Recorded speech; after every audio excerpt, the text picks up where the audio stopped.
Welcome back everyone, Slothcakes here with some more Amphibious analysis, and today we're venturing away from the common path, for this is our first non-universal century episode.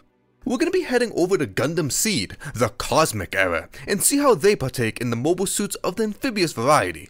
And as a word of caution, with a different universe comes a whole lot of changes, from the general size, to the types of weapons, or the general advancement of technology, so it's going to be a breath of fresh air for the series. So without further ado, let's introduce the UMF-4A GOOhN. Yes, that's its name, and yes, it looks ridiculous.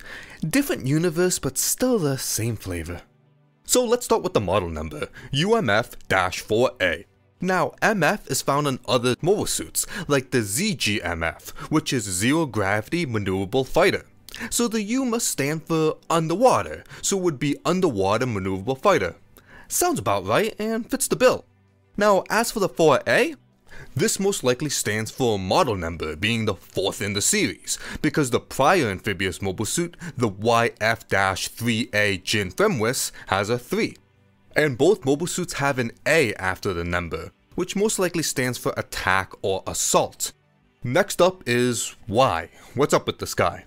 Well, it's simple. ZAFT saw the strategic advantage of utilizing the ocean, since, well, Earth is mostly that, so they dipped their toes with amphibious mobile suits, developing the Jin Femwis, which was a Jin, a non-amphibious mobile suit, turned amphibious, and with development they saw something that led them to produce their first dedicated amphibious mobile suit, and thus the GOOhN was born. The GOOHN's appearance looks similar to the prior Jin, but now with a spiky poncho. It was designed for high speed and hefty firepower, and it did those jobs quite well. With the said spiky poncho, it made it more hydrodynamic, allowing it for easier cruises. And on that, the GOOHN has a cruise mode, which is just him planking, not the most exciting thing out there. His mono eye can also point forward while in this mode, that's the only noteworthy thing about it. It gets the job done, plus it allows him to spear things, which we'll talk about in a second. The GOOHN would focus on naval combat, or that near shores or coastlines. It was quite successful, being a pain in the ass to the Earth Alliance.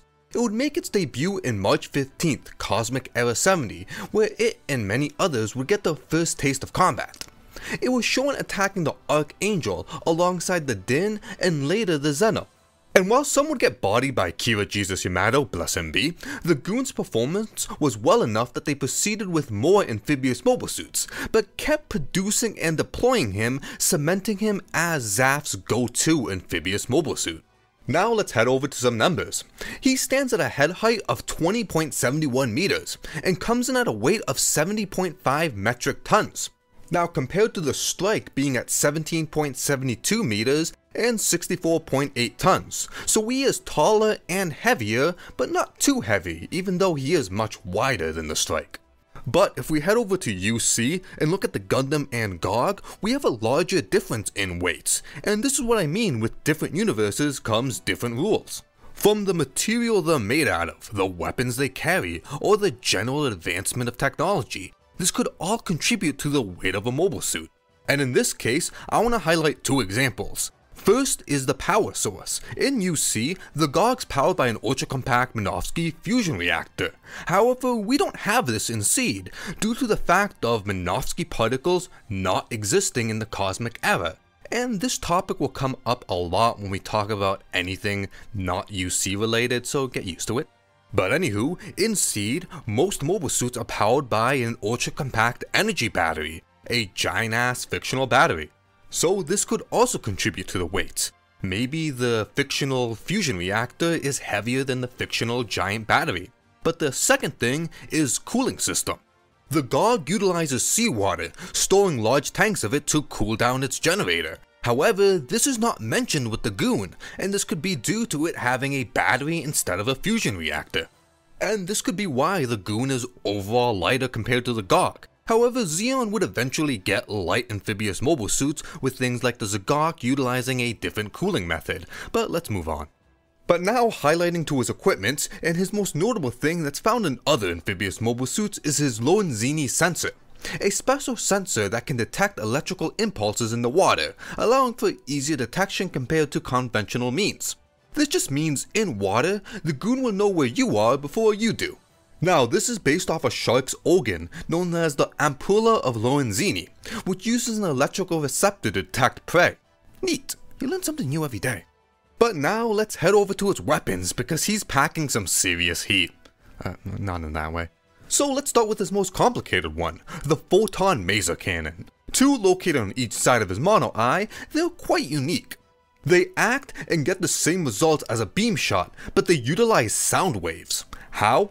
By the photons emitted by the maser, they're all in phase and in the same frequency. This creates the shot that can then be delivered to the nearest chest cavity of your choice.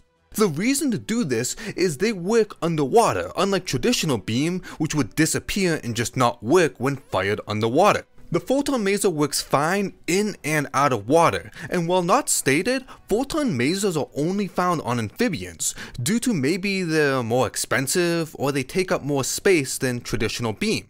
But most likely due to the fact that while they can work on land and water, but due to utilizing sound waves, they would most likely just not work in space.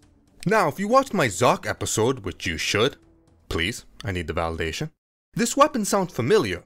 In Universal Century, the ZOC has a photon maser on the top of his head, but it doesn't make another appearance. He's the only one with it, unlike Seed. Now again, a big factor is beam weapons in UC have Minovsky particles, which have had workarounds to be shot underwater, so maybe that's why they dropped Photon Maser. It was easier to develop workarounds than a new type of weapon.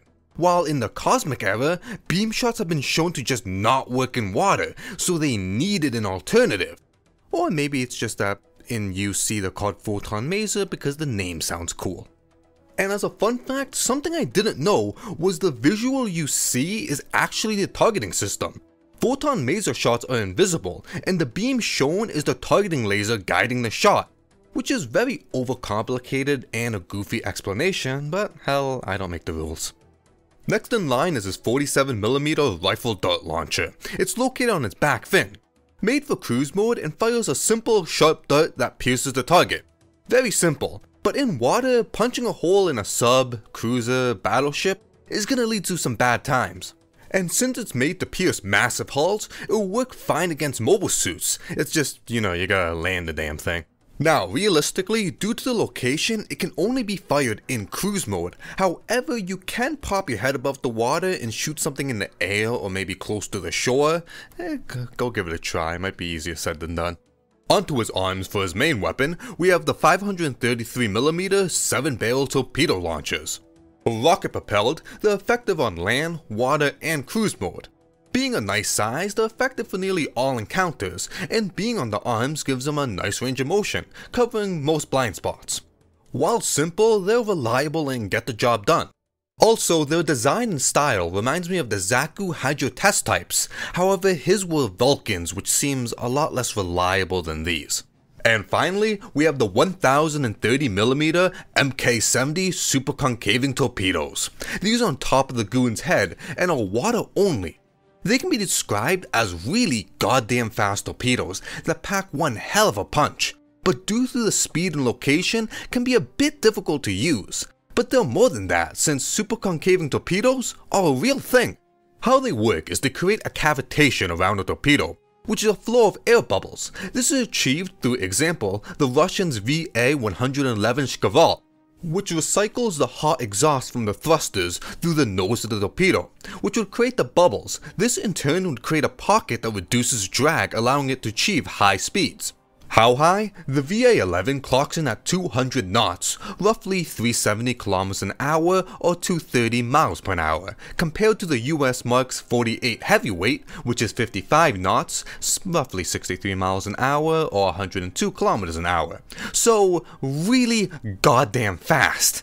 Now there is negatives, like due to the front exhaust you can't have a homing dome, which means you gotta be accurate with your shots. Also, there's a shorter range, plus they can't be used in lower depths, so they're not so effective against submarines. Now, this is an interesting topic, and there's a lot more info, and you can find more competent people explaining it a lot better. I'll leave a few links down below. Now, in Gundam Seed, I want to say they're at least overall better, fixing a few of the problems, but what we do know is they're fast, powerful, water only, and you gotta aim. And that's his arsenal, a nice simple set of weapons, with my favorite being the superconcaviting torpedoes. They're just cool. But you might be noticing something.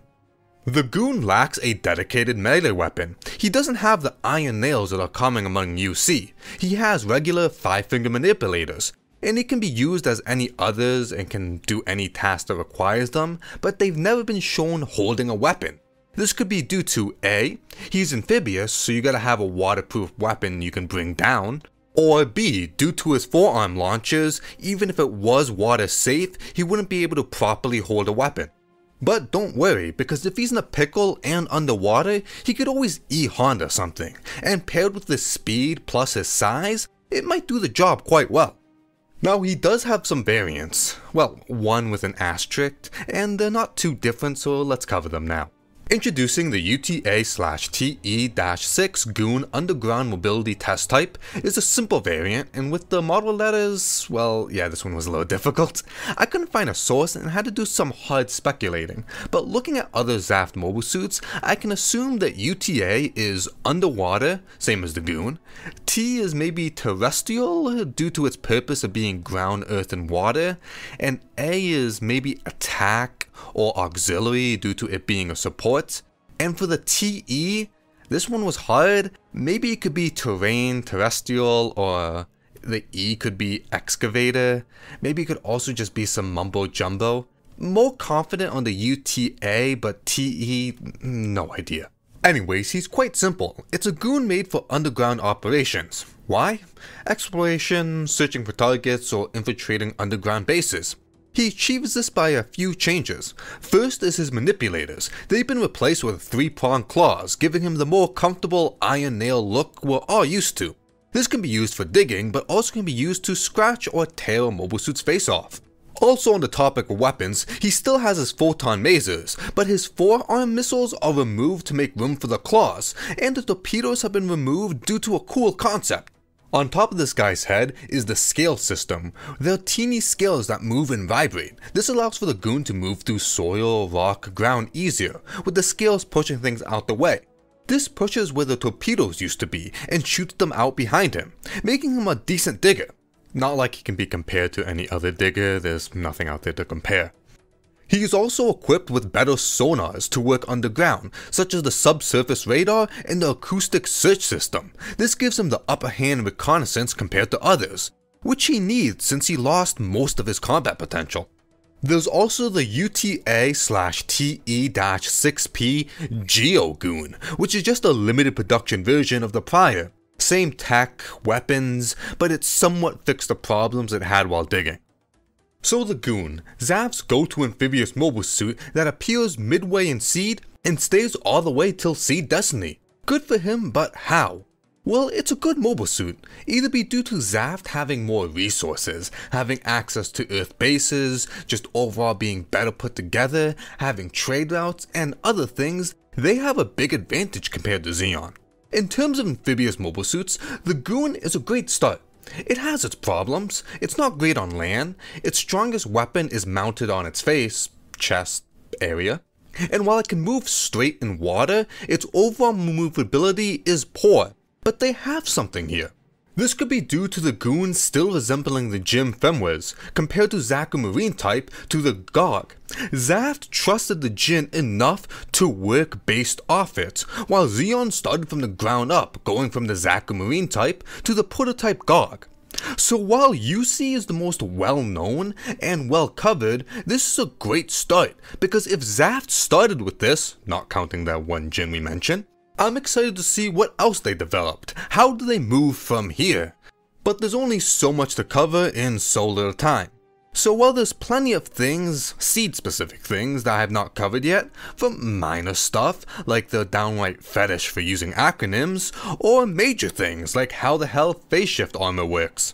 But I don't want to spend an entire episode giving a lore dump. It wouldn't be fair for the mobile suit in question.